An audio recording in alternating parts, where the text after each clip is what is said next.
In 9 days, from July 24th to August 1st, 1944, roughly 5,500 Japanese soldiers were killed defending the island of Tinian, while US Marines suffered about 355 killed, a casualty ratio approaching 17-1. Those numbers are stark, not because they are raw totals, but because they tell a deeper story, a battle decided in significant part by photographs, maps, and choices made in intelligence rooms long before the first landing craft hit sand. Tinian lies small and low in the Marianas Chain, 3 miles across at its widest and about 12 miles long. An island whose flatness made it unusually valuable to the Americans and unusually vulnerable to a defender who expected conventional approaches. In the weeks before the assault, the island's contours were measured not by troops in the water, but by reconnaissance cameras flown from neighboring Saipan. Those images revealed 2 narrow, barely used strips of beach on the northwest shore, labeled on American plans as White 1 and White 2. To most manuals they seemed unusable, too short, too hemmed by coral, and too awkward for a full-scale amphibious assault. To the planners studying those photographs, they were opportunity. On the Japanese side, the garrison commander concentrated his defenses where any sensible attacker would be expected to strike. Colonel Ogata, a name that appears in some wartime reports with variant spellings, deployed most of his prepared positions along the wide southern beaches and around the island's obvious approaches, including the airfields and the town. His defensive logic was straightforward: anchor against the major landing zones, hold the central terrain, and use mobile reserves to counterattack and throw invaders back into the sea. That doctrine, deeply rooted in Japanese tactical thought at the time, assumed the enemy would take the path of least resistance, the obvious beaches, the largest flat expanses.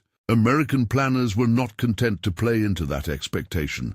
The decision to land on White 1 and White 2 was born in a mix of daring engineering, careful reconnaissance, and deliberate deception. Photographs taken over Saipan were studied frame by frame. Measurements were taken, ranges calculated, and the narrow strips in the northwest were reimagined not as liabilities, but as wedges through which a well-sequenced force could flood the island. The risk was clear. The beaches were small and the coral shoals dangerous. The reward was greater still. By landing where the enemy least expected, the attackers could dislocate the whole defensive posture and secure key airfields before the garrison could react effectively. That gamble required engineering answers. Landing vehicle tracked, known as LVTs, amphibious tractors designed to carry men and cargo from ship to shore, were modified with improvised ramps and other field alterations to negotiate steeper exits and shorter beaches. Those changes were not innovations dreamed up in the moment. They were practical fixes driven by necessity and the experience of earlier landings in the Pacific. Planning diagrams show sequencing down to the minute. Initial assault waves to seize the narrow strips, follow on echelons to build force ashore, and immediate landing of artillery and engineers. The entire plan depended on speed and surprise. Dawn on July 24, 1944, arrived with a grey, humid calm over Tinian. Naval gunfire and carrier airstrikes softened selected points on the island's southern face. Deliberate and visible demonstrations meant to fix the defenders' attention. At 07:45, under the cover of sea and sky, the 4th Marine Division began its landings on White 1 and White 2. The initial opposition was light but determined. A thin screening force and isolated pillboxes tried to contest the surf, but skillful handling of the modified LVTs and the sequence of waves got roughly 15,000 men ashore that first day, more than planners had hoped for, and enough to begin the heartbreaking, methodical task of taking an island by pieces. By late afternoon, the Marines had pushed inland from the narrow beaches and established perimeter positions. Engineers and ammunition followed. Artillery pieces were brought forward and zeroed on pre-registered coordinates. The invaders were not content simply to hold the sand. They dug in, prepared overlapping fields of fire, and coordinated naval gunfire plans with calls from forward observers. From the perspective of the garrison, the landings had appeared in the wrong place, in insufficient numbers to justify what had become a full assault in the north. From the perspective of the Americans, the coast had been crossed according to plan, and the real test would come that night. Japanese military doctrine and honor-bound tactics favored aggressive, immediate counterattacks, not merely to regain ground, but to deny the invader a lodgment from which more could be brought ashore. Colonel Ogata had at his disposal a mobile reserve intended for precisely this kind of response. After the landings, and believing, as he had every reason to believe, that a decisive counterstroke could throw the Marines back into the sea, he prepared a night attack. It was a decision informed by training, by a hope of local superiority in close combat, and by the cultural and doctrinal imperatives of the garrison. That night, the defenders launched a massed counterattack. Waves of infantry, supported by tanks where they could be brought to bear, moved under the cover of darkness toward the Marine perimeter. The operation was carried out with determination and discipline, a direct, deliberate thrust designed to meet the invader head-on. For the Japanese fighters, it represented the only realistic hope of restoring the defensive geometry of the island. What the assault met was not the confused, overwhelmed force Ogata anticipated. The Marines had not only landed, they had prepared. Fields of fire had been pre-registered. Artillery and naval gunfire planned to fall precisely on likely avenues of approach if a counterattack came. Machine guns and mortar positions had been in place to create interlocking zones of fire. Observers ashore were tasked to call down illumination and fire as needed. Naval vessels kept ready fire support, and destroyers were positioned to range ships' guns at coordinates that could be adjusted in moments. The result was catastrophic for the counter-attacking force. The night assault walked into a web of converging fires. Flares and star shells lit the ground, artillery and naval shells broke into the dark, and concentrated machine gun and mortar fire shredded formations that had been trained to close with bayonet and rifle. Anti-tank weapons and carefully prepared obstacles stalled armored elements. By dawn, the counterattack had largely been destroyed as a mobile fighting force. Estimates compiled by American units put Japanese losses on that single night in the vicinity of 2,000 men. Those losses were not merely numbers on a ledger. They cost the garrison its ability to mount further coherent, organized counterstrikes across the island. The night's slaughter, the word is used here analytically, not sensationally, produced a moral and tactical rupture. For the Marines, it validated their preparation. Intelligence, timing, and lethal coordination had yielded the decisive edge. For the defenders, it was ruin. The doctrines that had once promised localized reversals now led to the wholesale attrition of the very troops meant to conserve mobility and local superiority. Ogata's reserves were gone. His capacity to concentrate forces for subsequent counterattacks was irrevocably diminished. In the immediate aftermath, American forces took stock and consolidated. The perimeter lines were tightened. Wounded were evacuated to ships waiting offshore. Engineers pressed forward to clear mines and obstacles. The Marines were careful not to mistake one victory for the end of the campaign. The island's interior, a confusing mosaic of coral ridges, caves, and expanses of tall sugarcane, still held positions that could not be taken from a distance. The Japanese, pushed off the beaches, would fall back to deep, prepared positions carved into the coral and dug into the earth itself. What the American command had accomplished by daylight was to force the defenders into a harder fight, one that would be slower, closer, and brutally personal. Even as the fighting for the beaches wound down, other work began. The CBs, the U.S. Navy's construction battalions, were ashore almost as soon as the perimeter was secure. Their mission was strategic and urgent: repair, extend, and ultimately build airfields capable of hosting the new B-29 Superfortress heavy bombers. The specifications had been set months earlier. The planners wanted 4 runways, each roughly 8,000 feet long, a base that would give the United States unprecedented reach to the Japanese home islands. That engineering effort could not wait for complete security.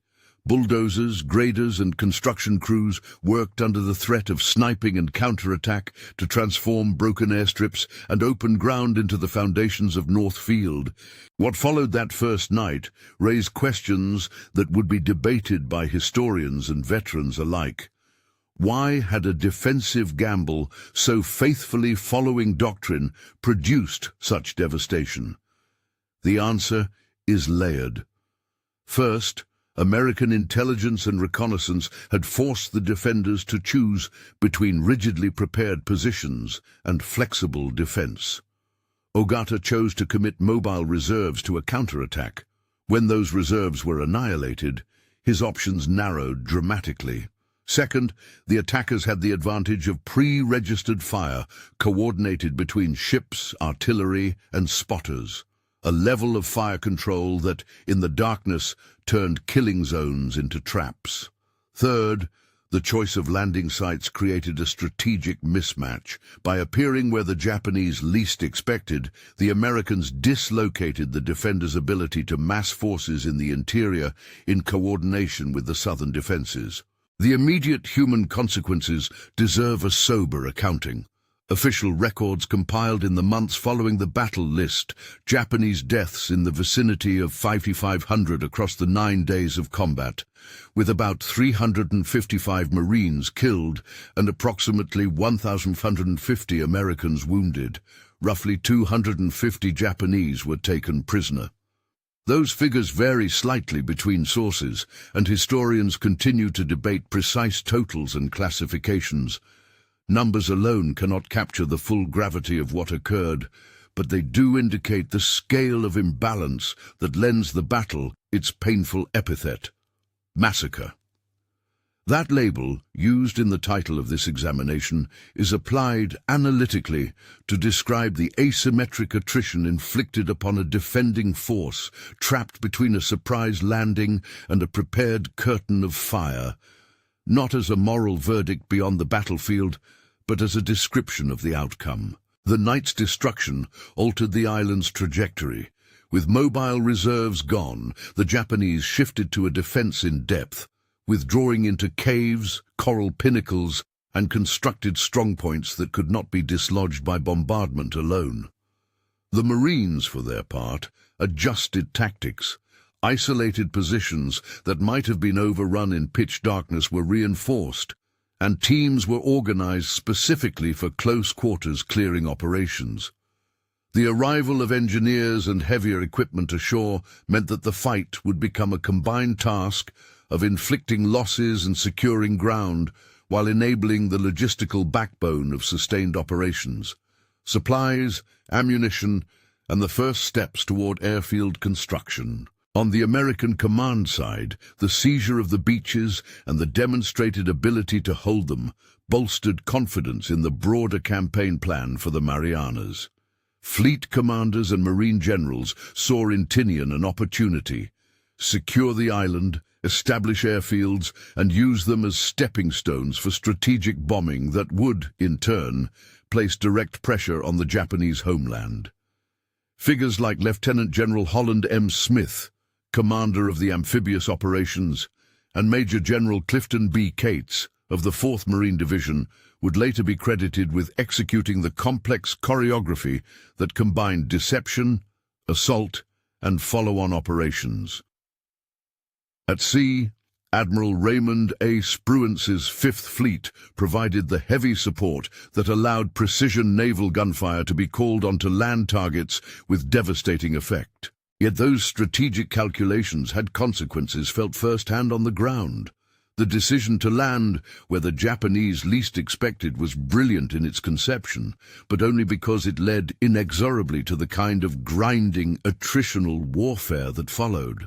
The defenders, deprived of the ability to execute a mobile counter-strategy after July 24-25, resolved to make the rest of the island as costly as possible. Where once they had tried to meet the enemy in open night combat, they now prepared to entrench, to use caves as command posts and storehouses, and to turn terrain features into killing positions. As the second day dawned, the Marines continued to push beyond the narrow shoreline, probing toward ridgelines and into belts of sugarcane that hid enemy positions. Patrols met sniper fire and were beaten back from small pockets of resistance. Engineers worked in dangerous conditions to clear obstacles and prepare makeshift roads for movement inland. The mood among the assault forces was sober and concentrated. Initial success had been bought with a heavy price, and the bloodshed of the night had shown that the Japanese would not surrender easily. They would fight for every yard. The significance of the first 48 hours on Tinian extends beyond tactical diagrams. It is, in part, a study in the modernity of war. Reconnaissance films and mapped coordinates shaping decisions that, when executed by modified vehicles and coordinated fires, could render decades-old defensive doctrines obsolete in a single night. It is also a study in human cost. When strategic decisions intersect with lethal technology and disciplined courage on both sides, outcomes are swift and ruthless in their finality. By midday on July 25th, with the island penetrated and the garrison's reserves shattered, American planners faced a difficult calculus. The beaches were secure, but the island's interior promised hours, then days, of close, bitter fighting. The Seabees grading machines had already started on stretches of runway, working where they could and stopping when enemy fire made the work too costly. Marine units were reorganizing for house-to-house, cave-to-cave clearance. Intelligence reports filtered in. Japanese units were consolidating, withdrawing to prepared positions. Ammunition and food stocks were being funneled to underground caches. Snipers and small surrendering bands could not be expected to change the overall resistance. At the same time, the psychological effects of the failed counterattack rippled through the Japanese defenders. Men who had believed in the possibility of a decisive night strike had watched their comrades consumed by coordinated fire that the doctrine had not accounted for. Commanders like Ogata, now deprived of the strategic option to mass for counterstroke, began to consider other courses of action. Defensive attrition, localized banzai attacks, and fortified delaying tactics inside cave systems where naval and aerial bombardment might be less effective. On the American side, the next phase required patience and ingenuity. Clearing operations in coral and caves demanded flamethrowers, demolition charges, and methods that minimized marine losses while denying enemy sanctuaries. Those choices would introduce controversial weapons, napalm and flamethrowers, into the Tinian campaign in earnest. Their use shortened the time required to clear hardened positions, but at a human and moral cost that American commanders weighed against the projected casualties of prolonged assaults. What Tinian would become in the weeks and months after these first exchanges was already being imagined by planners back in Washington and on the fleets. The Seabees' early efforts to repair and extend runways were not merely tactical tasks. They were the foundation of a strategic vision that saw B-29 bombers operating from fields a few hundred miles closer to Japan than any previous airbase. The capture and conversion of an island like Tinian had implications that reached far beyond the coral and sugarcane. It would change the map of aerial logistics, affect the tempo of strategic bombing, and be a necessary element in a sequence of events whose consequences would be felt across the globe. But those larger consequences were not yet manifest on the ground. For the men who had climbed out of LVTs on a precarious, narrow beach and then endured the black of night broken by the flames of naval and artillery fire, The battle was brutal and immediate. They faced a choice faced by assault troops in many campaigns: press forward into the island's interior and absorb the attrition required, or pause and consolidate to reduce further losses. Their commanders chose to press. The gamble paid a strategic dividend. Territory was gained and initial objectives secured, but it also committed them to the next stage of the campaign. A grinding, close-quarters fight that would test training, morale, and the limits of engineering under fire. As one phase of the battle closed, another was about to open. The annihilation of the night counterattack had removed a single decisive threat to the landings, but it had not ended the Japanese capacity to inflict casualties. The island's geology, its coral ridges and subterranean hollows, offered stubborn defenders sanctuary. The Americans, on their part, had to invent methods of extraction and clearing while maintaining the logistical push required to build the runways that made Tinian strategically valuable. The next days would be shaped by the collision of these imperatives, by new weapons and tactics, and by the personal courage of men on both sides who fought under sun and star, in fields and caves, in a campaign that would earn the name attached to it by historians and survivors alike. The immediate aftermath of July 24-25 had made something unmistakably clear. Intelligence, deception, and engineering, the art of forcing an enemy to fight where he does not wish to, had determined much of the battle's early outcome. But the island still held secrets and defenses that could be exploited. The Marines had won the beaches. They had not yet won the island. The stage was set for the harrowing, intimate combat that would follow, where every cave would become a miniature siege and every ridge a contested line. The days that followed the landing were measured in yards and hours rather than grand maneuvers. On July 25th, and into the end of the month, the battle on Tinian settled into the kind of close, methodical combat that tests doctrine, equipment, and the nerve of ordinary soldiers. Coral ridges, sugarcane belts that loomed taller than a man, and a labyrinth of caves and tunnels cut into the island's limestone merged to form a defender's paradise, a terrain where artillery and carrier strikes, however heavy, could not simply wash positions away. The Japanese withdrew from exposed emplacements and prepared to fight from the island's insides, turning cavities in the rock into strong points, command posts, and ammunition dumps. On the American side, this necessitated a painful adaptation. The Marines organized specialized teams for reduction work, small assault units paired with engineers, demolition specialists, and crews armed with flamethrowers and high-explosive charges. When an entrance could be located and suppressed, demolition charges and improvised incendiaries were used to clear the internal galleries.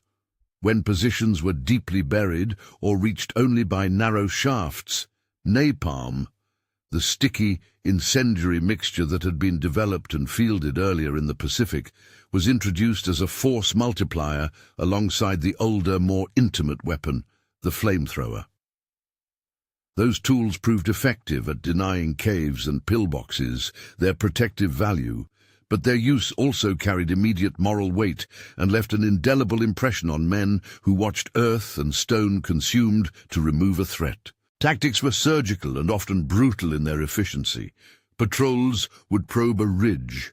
Mortar and machine gun fire would fix defenders in place.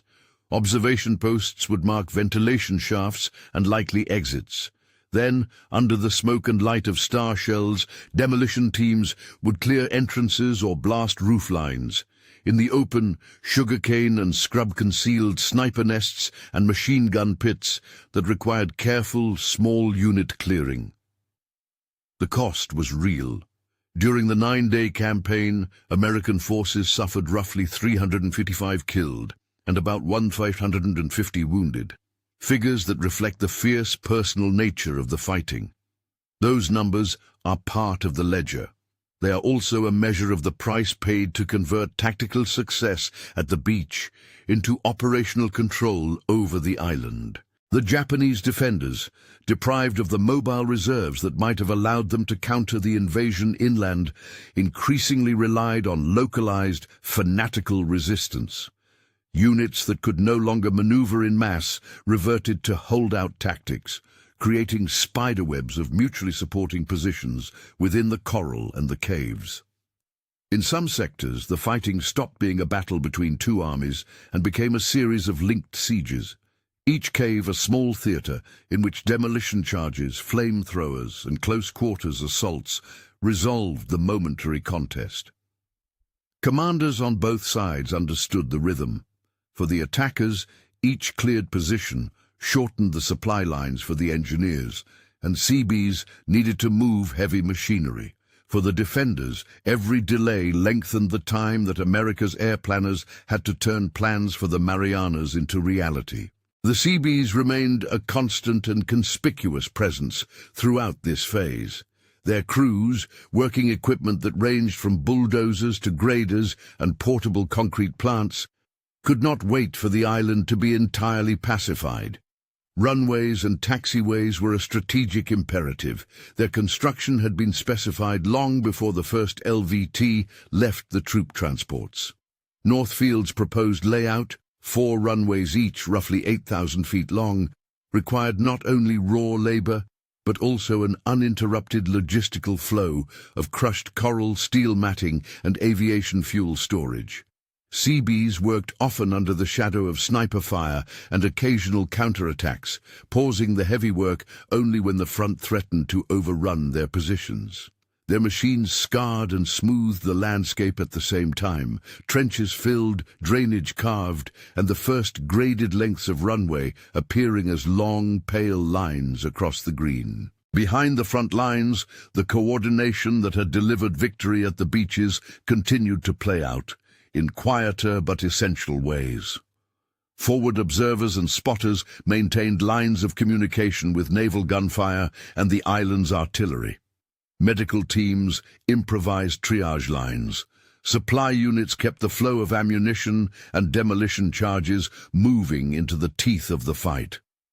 The pattern of combined arms, infantry, artillery, naval fire, engineers, was a demonstration of what modern amphibious warfare had become, a sequence of interdependent tasks that, when executed in time, imposed a tempo on the defender that he could not match. As the days went by, Japanese efforts to marshal another decisive counterstroke faded into the background of attrition. By July 28 and 29, offensive momentum among the garrison had largely been exhausted. Instead, small, bitter engagements continued as Marines fought over yards of ground and fought to clear networks of caves that had been transformed into defensive complexes.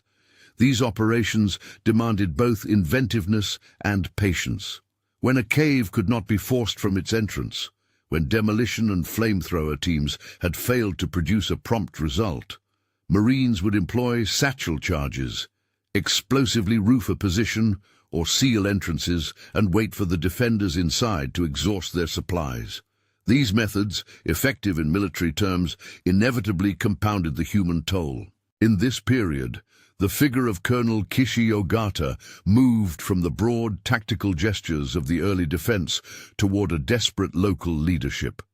With his mobile reserves shattered by the night of July 24-25, Ogata shifted to a strategy of attrition and localized countermeasures. He ordered reorganization of surviving elements, consolidation of forces in caves and rocky strongpoints, and limited counterattacks intended more to disrupt than to retake lost ground.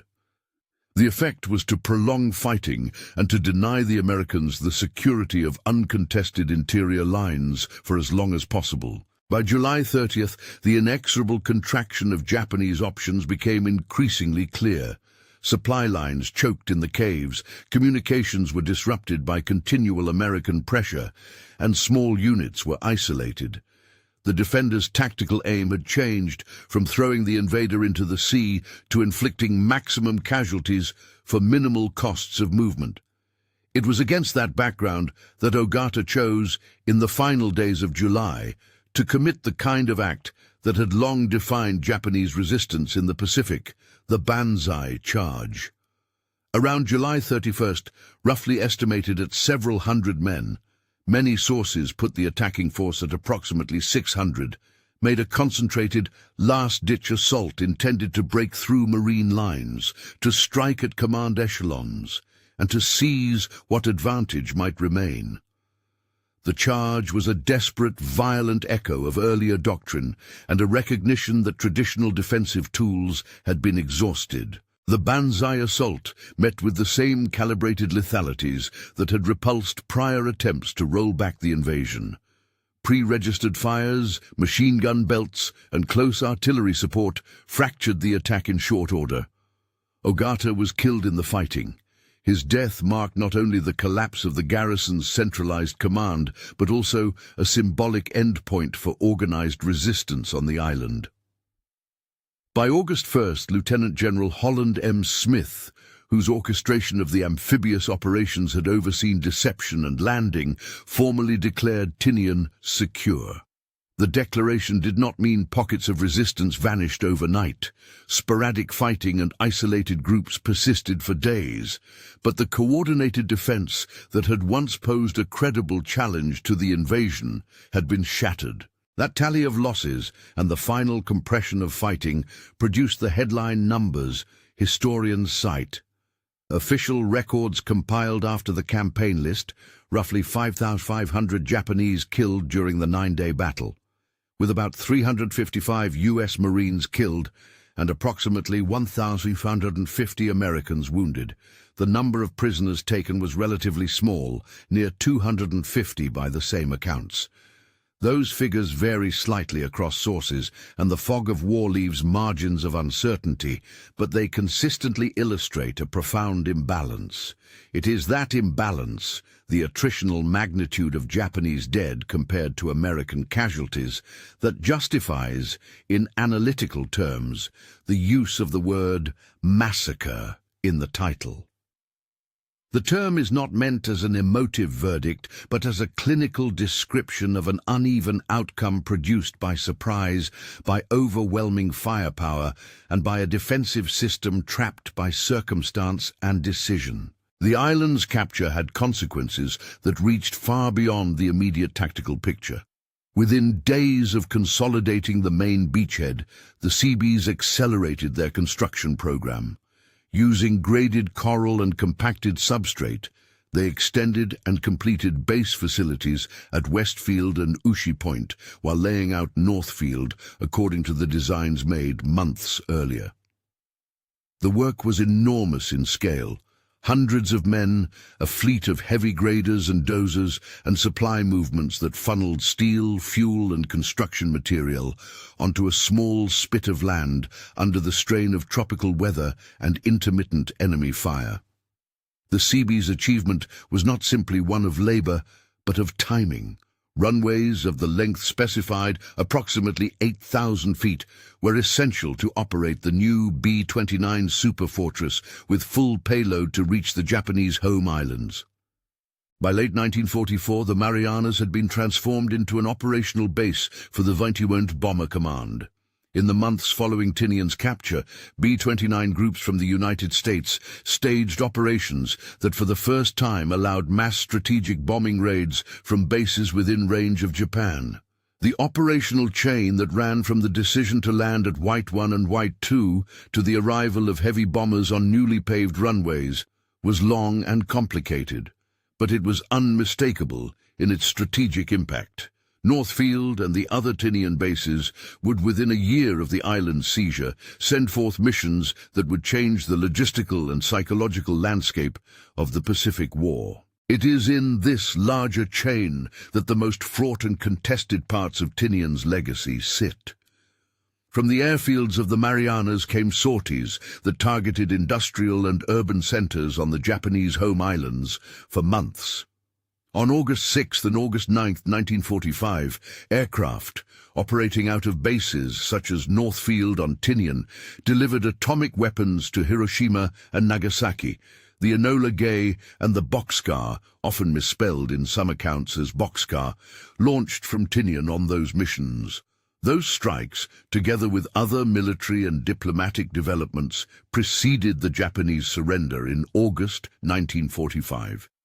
Historians debate at length the weight any single event held in prompting the end of hostilities. It is accurate to say that control of forward bases like Tinian made possible a new phase of air warfare that increased the pressure on Japan and formed part of the strategic pressures that culminated in surrender. It is equally important to avoid asserting that Tinian alone ended the war. The island was a necessary node in a larger, multi-threaded sequence. The moral contours of these outcomes are complex. Military planners who engineered the deception and the logistical surge did so with clear strategic aims: to shorten the war, to reduce the cost of any prolonged invasion of Japan, and to create staging points for air operations considered essential at the time. Their success in securing Tinian and building North Field was a striking demonstration of the interplay between intelligence, deception, and engineering.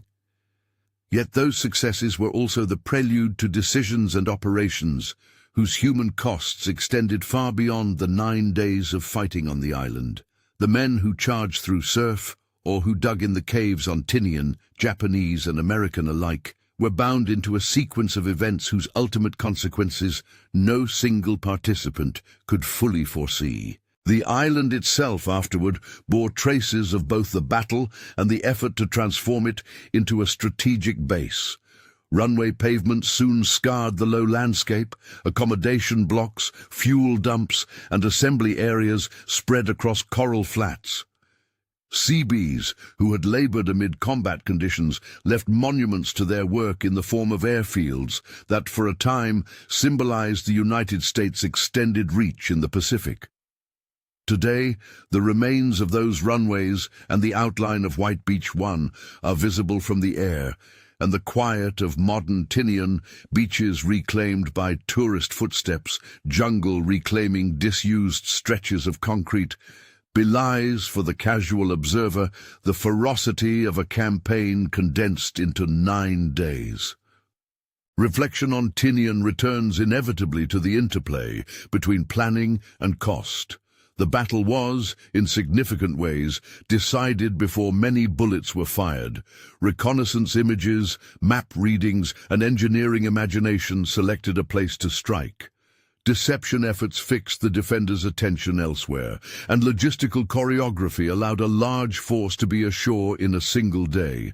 Those elements reveal a strand of modern war in which information, engineering, and timing can shape outcomes as decisively as courage or valor in combat.